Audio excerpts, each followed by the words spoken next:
to Thought Crime and Keto Crime, where Tracy does the sleuthing so you don't have to. Well, y'all, here we are. Book 4, Reclaiming Liberty. Book 4 in the Chad Daybell Apocalyptic, the LDS Church Saves All of America series. We made it.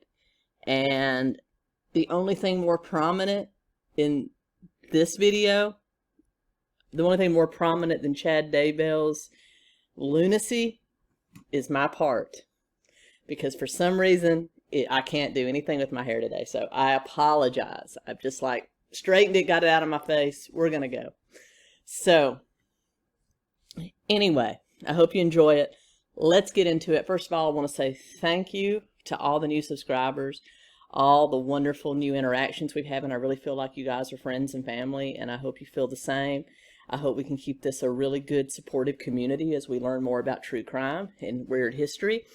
And if you'd like to support the channel, as I said, the best way you can support is to hit that like button right now, leave a comment, share this, go over and leave a comment on the podcast. The link's down below. Leave a podcast on Google and Apple Podcasts, because I had a couple of people that left a couple of comments over the weekend on my podcast and kind of tanked my rating because they didn't like the fact what I said about the LDS Church. And like I said, everything I'm saying about the LDS Church is coming from these books that I'm reviewing. I'm not doing an academic analysis of the LDS Church. I'm simply doing an analysis of these books and what he has to say about the LDS Church.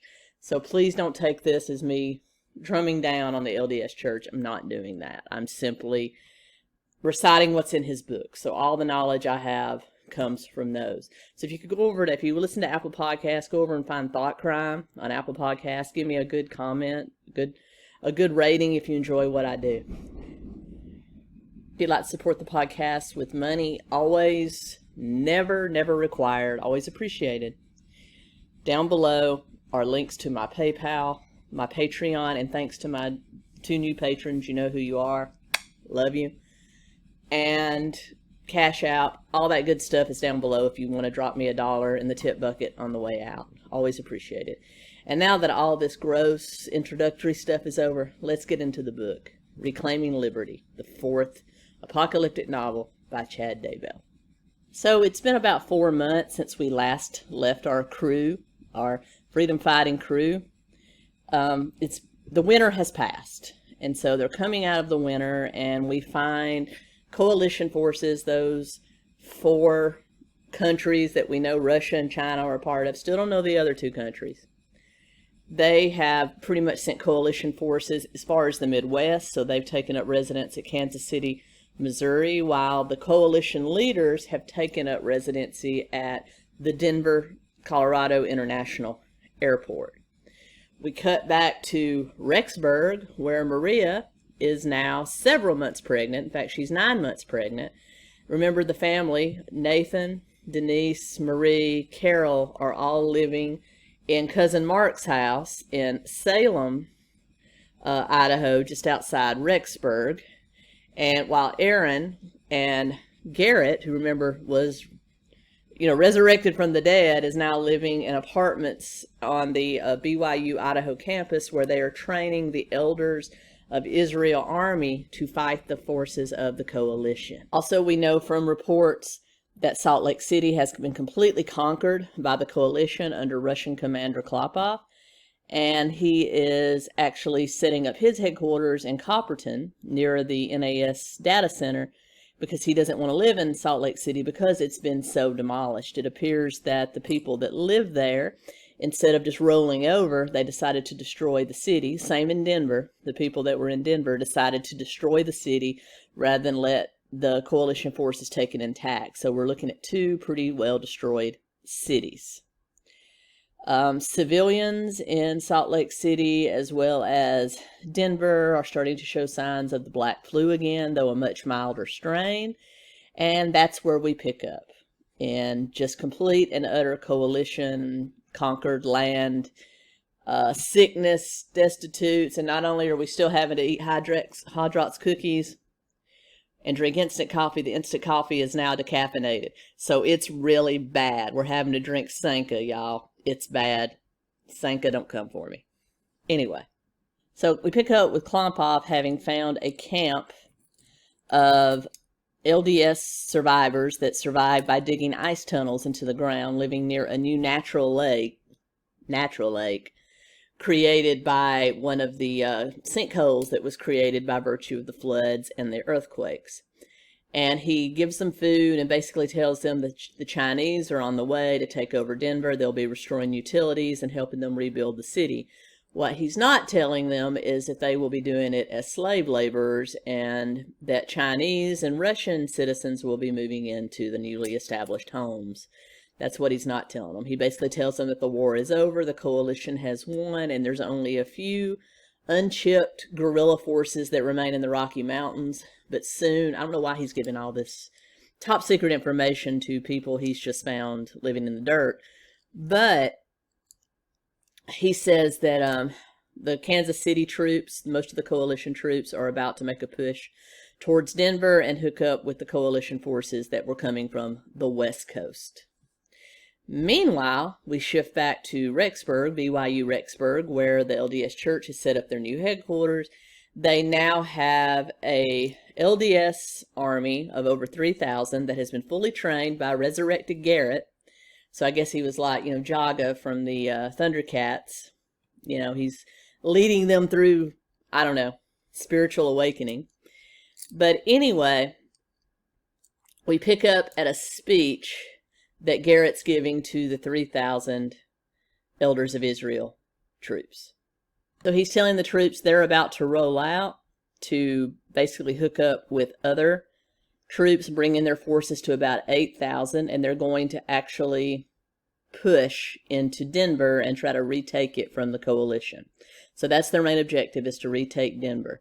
He also says that they've heard that a Chinese convoy is heading their way. They'll be at Idaho Falls very soon. And so the first mission is 1,000 of them are going to go and intercept that Chinese convoy and take it down. Then we shift to a lone cabin in the wilderness around Billings, Montana, where a young lady by the name of Jennifer Garner and her 5-year-old daughter Amber are holed up and have been holed up in this cabin over the winter. You see, Jennifer is the widow of a Spokane, Washington police officer that they were actually trying to make it to Colorado to hook up with his parents, to live with his parents during all the unrest that took place as a result of the earthquakes and the flooding and everything in Washington State. And then, of course, coalition troops started coming through. But she kind of relays us a story where her husband had not been home for 4 days. He had been sent to Seattle with some other Spokane police officers to kind of help quell the unrest in Seattle. I mean, that really does cut close to home with the CHOP and the Chaz and all that stuff going on. But he returned home, finally wounded. He had some broken ribs, which she helped to tape up. And he said they need to get out because the mobs, they were overrun by the mobs in Seattle that were, once civilized, law-abiding citizens are now stealing and looting and taking what they could because they fear that there's going to be not enough for everyone. And they were pushing their way toward Tacoma and then eventually into Spokane, and they're going to kill or hurt anybody that stands in their way. So he says the best option is for them to get out and head to Colorado, where maybe things are a little more civilized. So they quickly gather up Amber, a few possessions, they put it in their car, they fill their car up with what gas they have on their property, and they hit the interstate heading for Colorado. They drive overnight, and they're almost out of gas when they pull into a gas station off an exit in Billings, Montana. And her husband's name is Tyson. Tyson tells Jennifer and Amber to stay in the car. He's going to get out and see if he can get some gas. And an old man, he says, comes out of the gas station and he asks if there's any gas available. Well, the man says, yes, we do have gas available, but we don't take credit cards anymore. And he says, what, do you have cash? He says, yes, I have cash. Well, the minute he said that, the old man does like this, and two big, really burly, hillbilly Jim looking guys come out, and run toward Tyson. Tyson grabs his sidearm, because remember, he's a police officer. He holds it on them and tells them to stay back. They just want to leave. And he ends up shooting one of them in the stomach. Well, the other two rush him. One of them brings a hatchet down into his chest, killing him instantly. But before he dies, he does yell for Jennifer to grab Amber and run. So he collapses dead while they're beating him, while they're beating the dead body. Chad Daybell has some pretty grotesque fantasies, y'all. Chad Daybell to me is like and I think one of you put this in the comments, he's like a Bush League L. Ron Hubbard. I mean, he's really not brilliant enough to have a hugely original imagination, but when he gets an idea, he takes it to the grotesque extremes. So anyway, we got this guy lying on the ground dead. Jennifer grabs Amber and runs into the bush around the interstate exit, and she hears them yelling for her, that they're going to find her. She watches them take her husband's body, throw it in the trunk of their car, get into their car, pull their injured buddy into the back seat, and drive away. So she just starts walking blindly with her daughter into the woods and finds, would you believe it, a well-stocked hunting cabin. She actually finds a key under a fake rock there in the garden and is able to open it, and it is fully stocked with canned goods. There's snow for fresh water because it starts to snow, and it snows, several feet of snow like you get in Montana. There's also guns, there's blankets, there's a fireplace with lots of firewood. This place was ready for people to do their winter hunting. And of course, with all the unrest, that probably isn't going to happen. So she says it's also filled with children's books and children's toys, so they hunker down there for the winter, and that's where we pick up. She realizes it's time for them to get out of that cabin because their food is almost gone, and she fears that whoever owns the cabin or somebody that knows the cabin is there will be coming as soon as the snow melts. So she decided that it's time for them to head for the interstate and try to get to Colorado, hoping that Tyson's parents are still alive. So that's what she does. She gathers Amber up. She gets some food. She fills a couple of canteens with melted water, puts all that in a backpack, grabs Amber, and they head for the interstate. They get up on the interstate and start walking towards Colorado. Then we cut back to Rexburg at the Salem, actually, where the Nathan and Marie and Carol and Denise are staying, and they comment that Nathan and Carol have been put in charge of preparing temporary base camps for all the refugees that are going to be coming in from all over the country. So that's their thing. And also, Carol and Nathan have regularly been having visions, and so they comment on some of their visions that Nathan has seen, thousands of refugees coming in. He sees a plentiful potato crop, because now that, Idaho is not selling all their potatoes to fast food restaurants, he actually noted that there's more for the people there. So they're, Marie and Denise are doing the women's work. That term was used, women's work, finding out 1,000 different ways to prepare potatoes, because that was their main source of food, except for some canned items and whatever they could shoot and kill as far as hunting. Chad, I'm not an intersexual feminist, but I am a feminist. I'm an old school feminist, and I think your ideas of what women are capable of is vastly out of limits. I'm going to say that, and I hope that Lori is finding somebody named Big Bertha in jail that is showing her the other side of the veil, because you deserve that. And I hope you find a big, hairy guy to show you the same thing, because that's what you deserve. First of all, you're a fanatic. You've misled thousands of people, and you either directly or indirectly led to the deaths of 2 innocent children. I have no problem with you starting a cult. If there are people dumb enough to follow you, I have no problem with that whatsoever. Do whatever you want to do. Worship this can of soda if you want to worship it. I don't care, as long as you don't hurt anybody else. But when you start bringing innocent children into it and ending their lives, I notice you didn't take your life. You didn't take Lori's life. No, you took the lives of those 2 innocent children and buried them on your property. So when you get to, I have no empathy for you. I hope you dropped the soap, buddy. I hope you dropped the soap. I'm sorry. I had to take a moment. I'm really sorry, and I know some of that might be construed as homophobic. It's not. I'm gay myself. I have a wife. I'm not homophobic in the least. But just the insanity that I've discovered from delving so deeply into this case has just made me an angry person.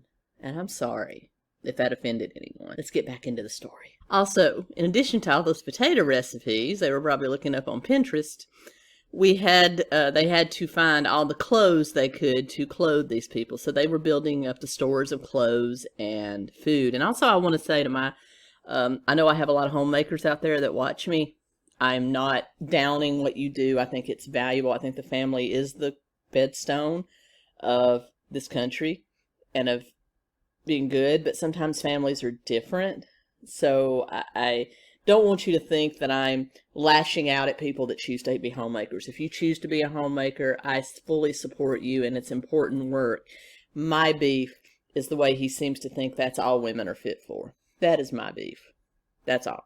Now, I'm going to get back to the story, get off the soapbox. Anyway, so they're building up all these clothes, and then Carol's having all these visions of how she should basically qualify people to enter the refugee camps, because they're going to create one at Hamer, Idaho, which I guess is a few miles from Rexburg, and they're going to start there. That's going to be the processing of people that are on that I-15 South area.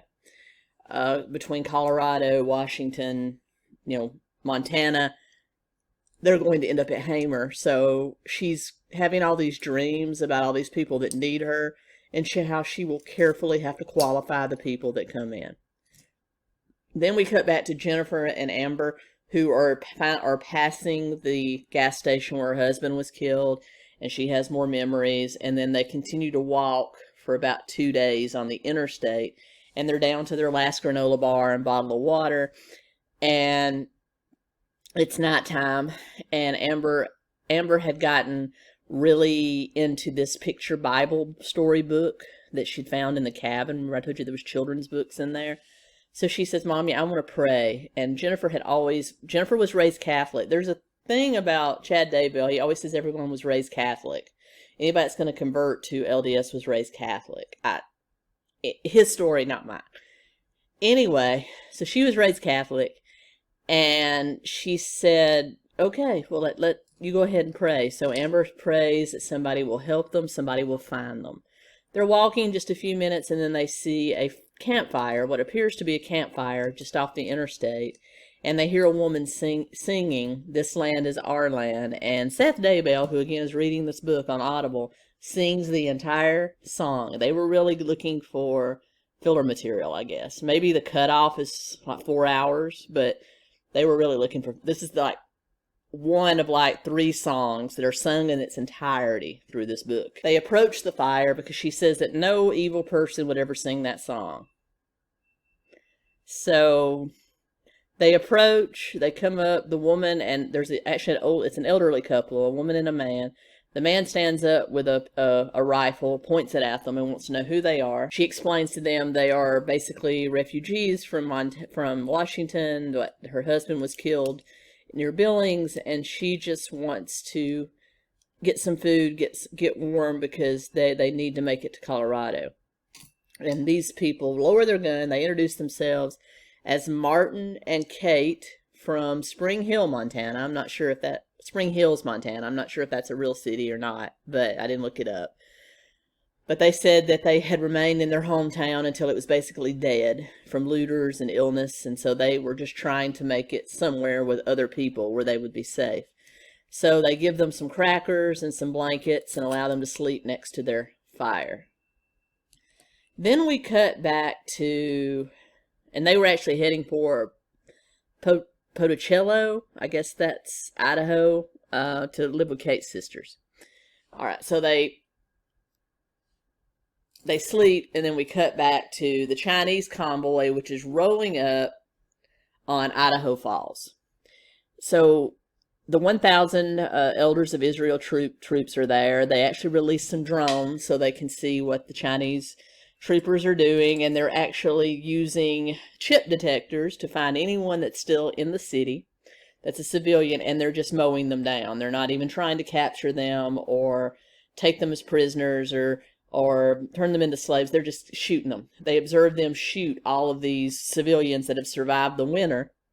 Now they're just being mowed down. And as the Chinese troopers are chasing some of these civilians, these drones are flying over, transmitting back over Zoom, showing the elders of Israel what they're doing. So basically, they decide they're going to destroy this entire convoy. They're going to lead them up onto one of the interstate on-ramps, onto the overpass, interstate overpass, and they're going to detonate explosives and destroy the entire convoy. Well, they basically block some of the road that will divert this Chinese convoy to the Yukon overpass. And so they wire up remote detonators, all kinds of explosives, and the 1,000 Elders of Israel troops hide. Now, there's approximately 3,000 Chinese troops with these convoys, these like double axle convoy transporters. And they're basically, because that road was blocked, they decide they're going to have to get on the interstate for a little while. So they do go up on the interstate, and once the majority, there's like 12 transporters, once like 6 of them were on the overpass, they actually detonate the explosives. The entire overpass goes up, it takes out the road, everyone falls, and there's just carnage over the roadway. So these 1,000 LDS troops start firing at any Chinese soldier that starts to emerge from the vehicles, and they mow them all down. And then he even goes so far as to say there were shots heard from inside the transporters as Chinese soldiers, rather than be captured, killed themselves. So basically all 3,000 Chinese people were killed. And then they kind of go into the convoy wreckage. They salvage like 4 of the transporters that they can repair. They take all the food and weapons they can find. And then they actually spend like 12 hours moving and burying the Chinese soldiers in the fields around Idaho Falls. And then they offer a prayer. So then we cut to Denver Airport, where the coalition leaders are, and Klopov has actually been transferred there. You remember, he was outside Copperton, Utah, but now he's at the Denver airport because he was good friends with Putin. It went on several times saying how he and Putin were at the military academy together, blah, blah, blah. So he's there now with the ultimate leaders of the coalition, and he's in a meeting where they're discussing what happened to this Chinese convoy. And the consensus is that it was just leftover explosives from the war, and there was no need to panic, that the war was over. So he's kind of portraying these coalition leaders as being very overconfident, and he is very pungent in saying that the Prime Minister of Canada, so Justin Trudeau, is part of these coalition leaders. He's also saying that the former President of the United States, we've already determined that had to be Obama, is part of this, as well as some Democratic Congress people that are part of this coalition.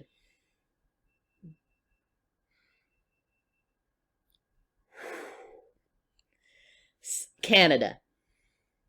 Canada is our enemy, our greatest ally, except for maybe Israel and the United Kingdom. Canada has turned against us. Really, Chad? So you just going to go blame Canada? Anyway, Klopov is arguing that they should actually send out people to search and find out what happened and be on the alert, and the other coalitions are like, no, no, no, no. So he's painting these leaders as very stupid. I can't think of any invading force that wouldn't take the deaths of 3,000 of their own soldiers seriously. They would at least be searching. I mean, the movie Red Dawn, the original, not that crap from 2017 or 2012, but the original, that they knew there was only like 12 of them, yet they were out there searching for them. So you're really telling me that they are really that overconfident that Americans aren't going to fight back? I mean, come on. Chad, you're living in a dream world, but we already knew that. So we cut back to Rexburg, and Nathan and Carol are on horseback heading for Hamer to kind of scope it out. They arrive there. They find a church where they will clean it up and use it as a staging ground, a processing center to make sure that chips are removed from any refugee that comes in. They first have to ask the Spirit of God if this is a person that can be in their camp. And then they have to remove their chips. If they have one, give them a full medical exam for lice and bed bugs. He has a thing about bed bugs. Anyway, and then from there, they will spend the night in the elementary school, which they're going to turn into like a temporary quarters. And they actually find a bunch of cots and wagons and canned food stored in the cafeteria. I don't know what kind of school this was, but okay. And they're going to turn that into kind of a makeshift, overnight hotel refugee, if you will. And then from there, they're going to be transferred to Rexburg, Salem, actually, to the tents that have been set up outside the Salem house where Nathan and them are. Remember, they live in a fully functioning house with solar and everything. So they are allowed to, they've pitched all these tents outside for refugees to stay in, and then they'll be integrated into Rexburg or then sent to more permanent camps, which tent cities are being set up. And Nathan asks for a prayer of protection, so God puts a dome over this area where no one can see it from the road, just like, they were hiding the temples before. And so they set about getting this ready, just the two of them. Meanwhile, Amber and Jen are still traveling with Kate and Martin. And Martin wakes up one morning. They've actually found an abandoned house, kind of closer to Idaho, and they're staying in there because Martin has gotten sick. He has some kind of stomach ailment going on, and they're going to stay there until he can walk again. Well, Jen feels a need that she needs to go right now. So she goes out and tells Kate that they're going to go ahead and go. They appreciate everything. Kate's a little disappointed, but she said she understood. So Jennifer and Amber start walking along the interstate towards Hamer. And Carol feels this pull in her soul that Amber needs her. So she kind of walks out towards the interstate and she starts yelling, "Amber, Amber." And of course, Jennifer and Amber hear her and they run toward her. And of course, it's meant to be. They found them. And then they take them in, they give them food, and they actually say they're going to take them back home with them. Jennifer and Amber had already removed their chips. Like Jennifer had already removed hers and Amber because she didn't want to be tracked when they were in that cabin in Montana. So, yeah. So they're going home with them. They come home. Marie, of course, takes the ladies in, showers them, feeds them, and then finds them a nice clean tent to sleep in out in the pasture area where that little tent city is.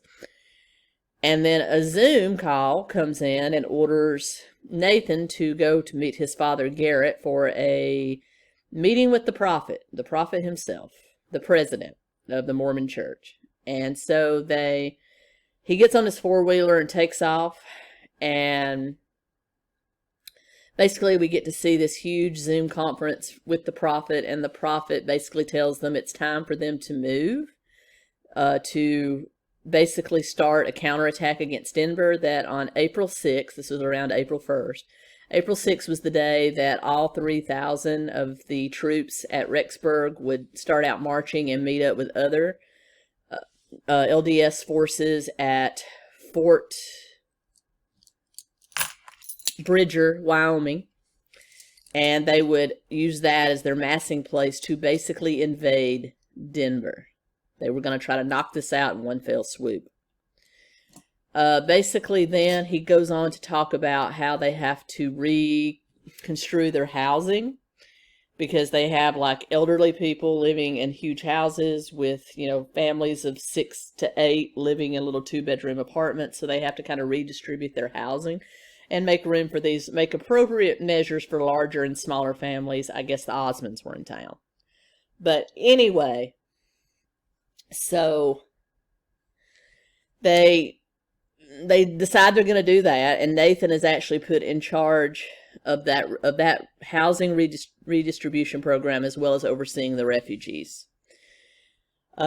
Garrett and Aaron are still with the Army. Aaron will stay behind, though, and use his knowledge of the Zoom network, I just can't get over that. And then he's going to be able to relay communications and kind of tell them what the enemy is doing, because Zoom runs in the underbelly of the former NSA network. I'm not sure how that works, but I'm a tech person. I know there's a back door to every program, but anyway. So Garrett's actually going to be the one that leads the Army, and Aaron will provide the technical support.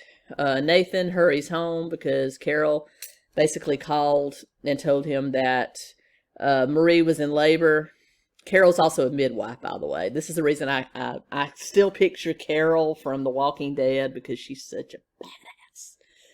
And so she's a midwife, and she delivered the boy, Nathan Hiram Foster, named after Nathan and named after Hiram Smith, the younger brother of Joseph Smith.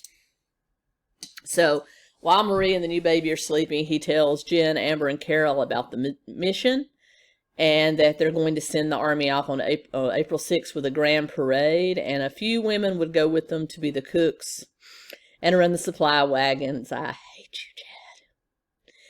And I served in the Army way back when. I cooked in the Army. I know that women and men do different jobs in the military, so that doesn't bother me. What bothers me is the condescending way he continues to say this is all that women are fit for. Women are scientists, they're doctors, they're everything that men can be within reason. I mean, there are some strength and physical limitations. If Carol had been the one working at the NSA data center, she'd be the one running the Zoom network. Because Carol's a badass. Carol is a badass. Let's just give her props, okay? Then we cut to Dolan Reed, who, remember, was the member of the MMs that Nathan worked with in the early days, and then he was the one that took them by boat and truck to Rexburg. And he's actually there at Rexburg now. He's in the Elders of Israel. He's trained to be a soldier. And we kind of cue in on him when we've now cut to April 6th, and this grand parade of all these, 3,000 troops marching in grand parades. The women had handed out little American flags, and everybody's waving little American flags. And in the middle of it, Amber, the little girl Amber, is trying to wave to the soldiers and say thank you and get their attention. And one, Dolan, actually turns and gives her a little wave. And so Amber shoots towards him and grabs onto him. And he, kind of kneels down and hugs. And she has a little redheaded girl holding an American flag with a redheaded soldier. Boom! We have our book cover.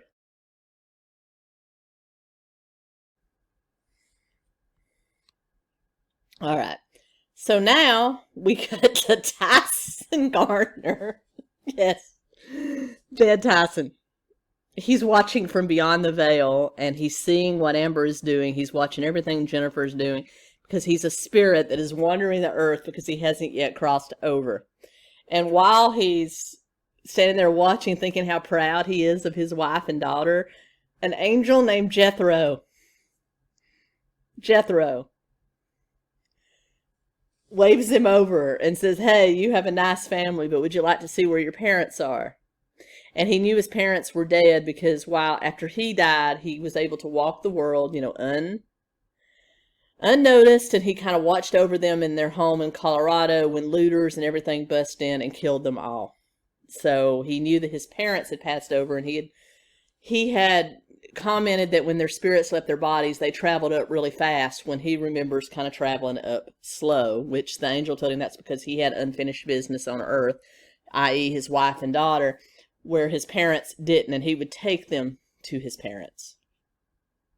By the way, all my LDS subscribers out there, does Jethro have any significance in the LDS religion? Just wondering. I didn't look it up, so if you could let me know down below. That'd be great.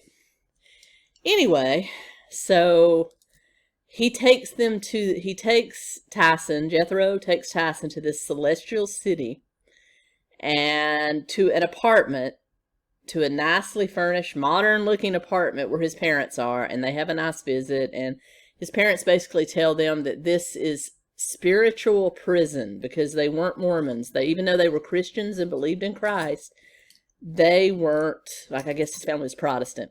They weren't actually correct. It was the Mormons that were correct all along. And so until if they can possibly be baptized posthumously, like go through everything to join the Mormon temple or the LDS religion, then they can actually move over to paradise. But until then, they're stuck in this apartment.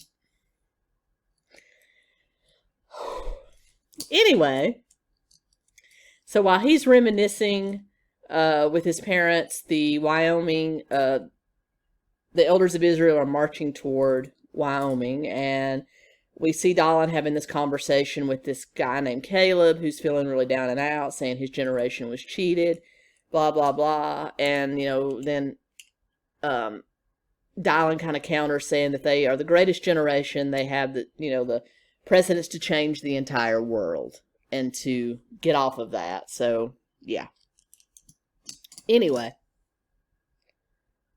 So then we cut back to spiritual prison, and Jethro comes and gets Tyson, and takes him back to the spiritual world. He begins to work on his wife spiritually to try to get her to join the Mormon church so that they can all cross over to paradise together. All right. So, and first of all, I want to know what happened. They just left Martin and Kate in that house. As much as she had done to help them, why didn't Jen go back and get Martin and Kate? Really? So, anyway. So, it cuts back to Nathan and Carol. Carol's at Hamer, Nathan's at Salem, and Carol is talking to some new refugees. There were 6 women that were the survivors of like 75 people that tried to get out of Portland but were killed various ways, and now there's only 6 of them left. And then there was also an older man that just said he lost his entire family. He was just trying to find civilization again. And they removed all their chips. They took them to Salem. They got them acclimated. And then Nathan invites them to a LDS Bible study of the Book of Mormon. And so he's preparing for that. And then we cut to Fort Bridger, Wyoming. And the people are still there. They finally joined up with the other LDS forces. One of them is the men from Manti. I'm not sure who that is or where that is. If somebody can explain to me what Manti is in the LDS religion, or maybe it's just a city somewhere. But they had arrived, and now there was 8,000, just over 8,000 troops that had been divided into 1,000 men battalions and were being trained at Fort Bridger to invade Denver. Then we cut back to Nathan's Bible study, and he's telling them why there's 2 names for the LDS Church. The LDS for, like Church of Jesus Christ of Latter-day Saints is the actual name, and then Book of Mormon because of Moroni, and he kind of went into how he was one of the last of the good, Neophytes versus Lamanites, and he's the one that guided Joseph Smith, blah, blah, blah. So basically he gives them all a Book of Mormon and tells them to pray and know in their heart if it's true. He gives Amber a little children's Book of Mormon, and then they sing a whole Mormon song. And then the next day, Nathan gets a call on Zoom from the prophet, and he goes in to meet with the prophet, and the prophet wants him to take him through the entire refugee process, which he does, and the prophet is pleased. And then he asked Nathan to be the stake president. Stake, I actually looked up in the actual book. It was the word stake, S-T-A-K-E, that he would be the stake president of this whole area, and that he would be in charge of it, building up the celestial cities in this area. And Nathan cries about it and then has a vision of a glorious city on a hill. Then we head back to Fort Bridger, Wyoming, and now the entire outfit is heading for Cheyenne. And then from Cheyenne, they will march into Denver. Then we cut back to, this is a lot of cutting in this book. I mean, some of the chapters were like 3 minutes in reading length, so they were like, 4 pages or something.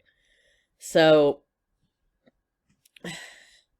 cut back to Jen having an epiphany in her tent about how LDS was the correct religion and how she wanted to join it. So she kind of wanders out, and then by the Spirit, Marie wanders out. Now, Marie has been relegated to, just being a mom at this point. And so, not that that's not important, please understand that, but I'm just saying how she went from a primary character in the book to now what she is now. But she actually kind of wanders out and has a conversation with Jennifer and tells her story about Chicago and being healed from the Black Flu. And then basically that the LDS church was the true church. So Jennifer decides at that moment that she wants to join the LDS church along with her daughter. And then it shows Tyson, who's happy because he knows because of this, maybe their entire family can cross over to paradise. Then we cut back to Hamer, where Carol is giving all of the removed chips to her assistant Brett, and he's supposed to go several miles away and leave them in an abandoned house they had found. So he's on his way to do that, and then he sees a Chinese transport with like 2 soldiers in it that has obviously found the house because of the chips. I don't know why they didn't destroy the chips, but okay. So he leaves the chips elsewhere, and then he goes back to the camp and tells them what's going on. So they send another man by the name of Cole with him to go back and see if they can't steal that transport. They had a conversation with Nathan via Zoom, and he told them it's probably a solar transport, a solar-powered transport, as that's the new, since fuel was so scarce, that the coalition had been using, and they could really use that. It would be beneficial. So couldn't they just steal it? So they go back, they wait for night to fall when the 2 soldiers are asleep in their transport. They go into the old house and they set it on fire. And when the soldiers jump out and run into the house to fight the fire, Cole actually takes the horses they rode there and kind of leads them off into the brush and heads back toward camp, while Brett jumps into the transport and leaves with it, leaving these 2 soldiers there with no transport. So anyway, then we cut back to Cheyenne, where they've taken over a hotel, Cheyenne, Wyoming. They've taken over a hotel, and we hear their plan. Their plan is to, with Aaron on Zoom, their plan is to essentially march right through Aurora, Colorado, into downtown Denver. They plan to lead, they're going to put 1,000 of their youngest and fastest troops that will basically act as decoys and lead the coalition army coming in from Kansas City, the entire coalition army coming in from Kansas City. They will lead them to Mile High Stadium, the Denver Broncos Stadium. And once there, all their 8,000 soldiers will be hiding, and they will simply start taking them out like snipers. That's their plan. So they talk about it. They determine that Dallin has been blessed, and so he will hold the communications cube that they used and communicate with Aaron during the attack. Meanwhile, we cut to Klompov, who is mad that now a transporter has been stolen and there's possibly still guerrilla troops. The rest of the coalition's leaders saying, we can handle it. So then we cut back to Jen talking to Nathan about joining this whole book seemed very hurried. It was very hurried. I'm not abridging much of anything. I mean, I'm leaving out a few songs and stuff. So this was a very hurried book, it seemed. But anyway, so they cut back, and Nathan is talking to Jen about what she has to do to join the Mormon church. And Nathan has a vision of Tyson in the veil, who tells him that his early death was part of God's plan, that he had been told that if he had lived, they would have made it to Colorado and been killed with his parents, and then all of them would be in spiritual prison. So him taking the early death was part of God's plan to lead his family to the LDS religion. I'm not a theologian, but I think God could have come up with a better plan. That just seems really bad. I don't know. And I know he's supposed to work in mysterious ways, but wow.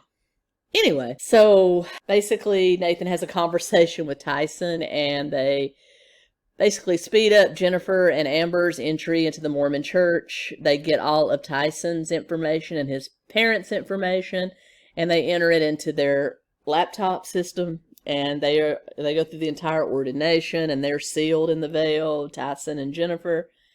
And so they endowed them all, and there was a vision where Jennifer could see Tyson and la-da. So after all that is completed, Jethro takes Tyson back to his parents' apartment in spiritual prison, and his grandfather is there. His father's father is there, who died in World War II in his full World War II uniform, who's, I guess, was a member of the Mormon church. Anyway, they've been, now that they're full members of the LDS church, they can pass through to paradise. So they're also going to be part of the celestial army that will be helping the Mormon army on the earth. So Tyson is given the same uniform as the elders of Israel wearing on earth, whereas his father has his old Vietnam uniform, and his grandfather has his World War II uniform. So I guess they're even, cost cutting in heaven. So anyway, they take them through the gates to paradise, and even at the gates of paradise, there's people there with laptops. They have to make sure they're properly in the system. Ugh, Chad. Anyway, so they take them into they take them over, and they go through this portal that one of them reminisces was like Doctor Strange, and Jethro says it's amazing how close Hollywood got with that. And then they take them to this little brick house outside, just outside the slip. So they're in the suburbs of heaven. And there they see, all their pets that have died. Floppy the rabbit comes up and greets Jen. All their pets are there, except for one Labrador that used to bite everybody, and they make a comment of that. So I guess that dog's in hell. I don't know. So then Jethro leads the men to the military training center for heaven, and they are each assigned to based on the time that they died. Like, the grandfather goes to the World War II people, the father to Vietnam, and then Tyson to the ones that had died recently, I guess, in the Coalition War. And basically they're broken up into battalions based on the time era that they served. And at the head of the army is George Washington, Joseph Smith. Yeah.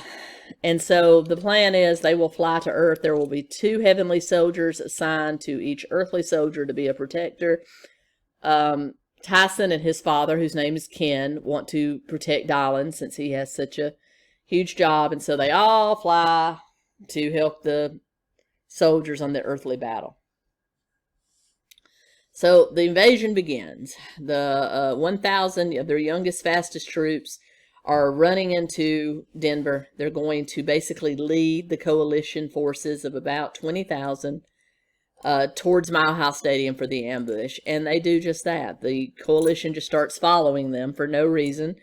And they manage to make it to Mile High with only 1 soldier being injured. And then when they are there, all the LDS soldiers are hiding, and when the coalition rolls up, they barrage them with explosives and guns, and they kill them all. The ones that did survive the battle basically jump into the nearby river and drown themselves, or die from the fall, but basically they kill them all. And Denver is liberated. All the LDS troops celebrate.